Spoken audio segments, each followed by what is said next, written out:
Hey Christ Church, we hope that you're doing well.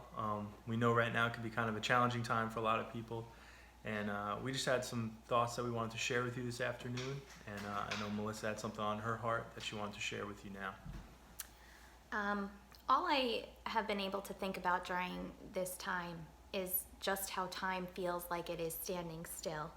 And time is moving, but so many things aren't that we're used to. And yesterday, I know a lot of you are teachers, I had the opportunity to walk into my classroom. And when I walked in, I expected to see unfinished work and teacher's manuals maybe I hadn't gotten to yet, or data grids or grade books. What I didn't expect was just how deafening the quiet hallways and classroom would feel, and how the absence of my students and their smiling faces would really pull at my heartstrings. And I can only imagine that that is how Pastor Randy and Leslie have felt as they have walked into our physical church building. And the quiet really resounds so much louder when it's supposed to be a really loud place and a lively place. I imagine you have probably felt similar, spending Palm Sunday at home, or your Bible studies, or your small groups at home, or even the anticipation of celebrating Easter in a different way remotely at home, and just that empty feeling that may bring to your hearts. But through each of these experiences that bring on that feeling of empty, and as I've taken the time to quiet my heart and really listen to God, I've realized that He just really wants quite the opposite for us. He doesn't want us to be empty, and that while the buildings are empty, He's given us so much opportunity to be filled. And you may be wondering, well, how is that? And obviously through His Word and through prayer, but also through the community and through the kindness that we can really show to one another, and how we can exemplify Christ's love to one another, and maybe through a digital Zoom meeting, or through an online message, or a Facebook post. I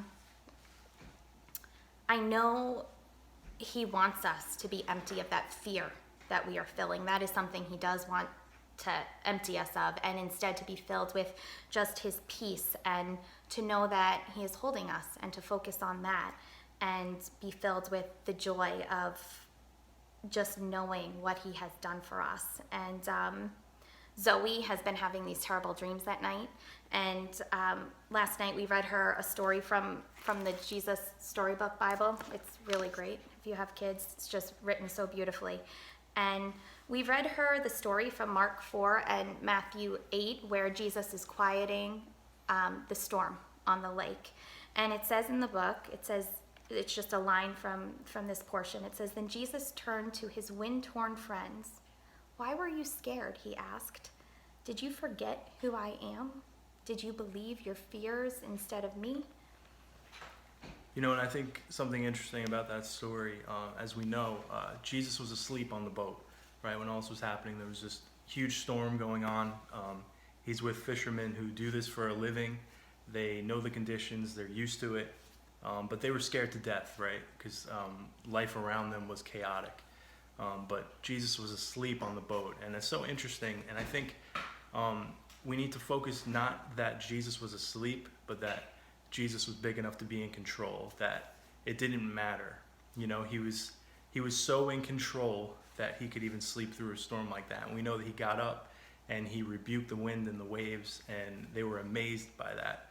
And it's just a great parallel for us, right? When life is chaotic and it's falling apart all around us, and it feels like the storms are all around us and life is just out of control, we can rest assured that we have a God who's big enough, who's created this world, and who is ultimately always in control. And I think when we remember that, and when we have that on the forefront of our minds, that God is big enough to be in control, it kind of puts everything into perspective. And at least for me, and I know for us, that kind of gives us a lot of peace.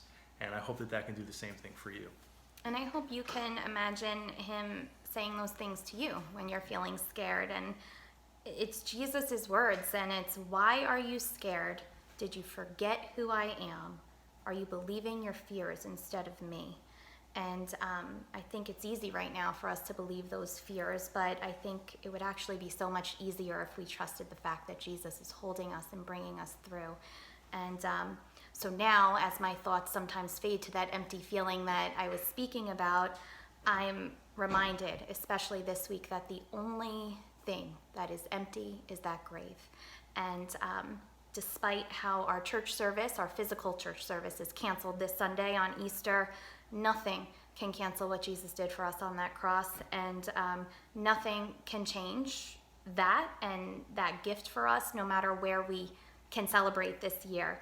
And Jesus' love is still the unwavering, unending, unchanging, great love of Jesus. And I think we should just be reflective of that this week, and knowing that, why shouldn't we choose to trust him instead of our fears? Why shouldn't we be filled with him? And I wanted to close with a quick saying from Nathaniel William Taylor, who was a theologian. And he says, "No calamity will ever bring only evil to us if we will immediately take it in fervent prayer to God. Even as we take shelter beneath a tree during a downpour of rain, we may unexpectedly find fruit on its branches. And when we flee to God, taking refuge beneath the shadow of his wing, we will always, always find more in him than we ever have before seen or known."